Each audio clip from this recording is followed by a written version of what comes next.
In 1970, United States intelligence agencies intercepted reports that the Soviet Union was actively exploring an unconventional field, psychotronic research.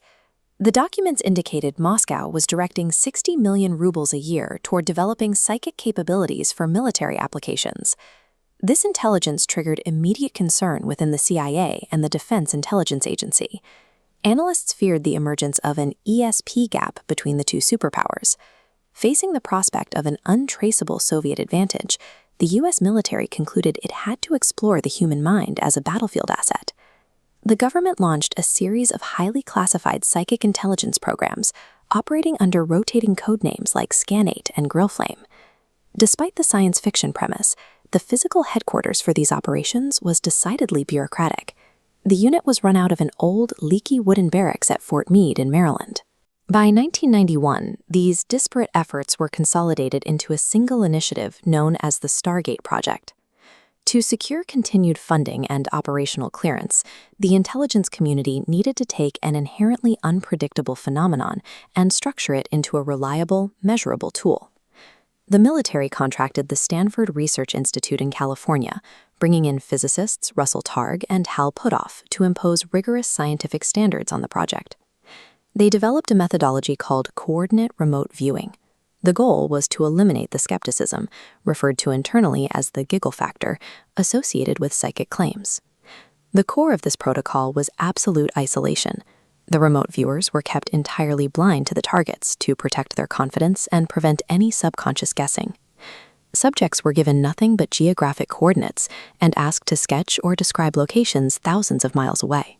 This rigid structure allowed researchers to record data, evaluate hits and misses, and treat the results exactly like standard intelligence reports. By wrapping a supernatural claim in strict laboratory conditions, the Defense Department thought they had cultivated the ultimate untraceable spy. The protocols were soon put to the test in the field. In 1976, an administrative assistant named Rosemary Smith was recruited to help locate a downed Soviet spy plane. The testing expanded to include individuals like Pat Price, a former police officer tasked with probing highly classified facilities deep behind the Iron Curtain. During his sessions, Price produced detailed sketches of industrial equipment, specifically highlighting massive cranes and gantries. Those hand-drawn layouts closely aligned with secret CIA satellite photographs of Soviet installations.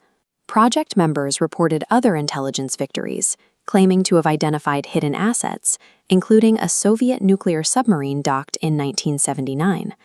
These isolated matches provided corroboration for high-ranking officials to greenlight continued funding, convinced they possessed a viable operational capability. In 1995, a defense appropriations bill transferred Stargate from the DIA directly to the CIA.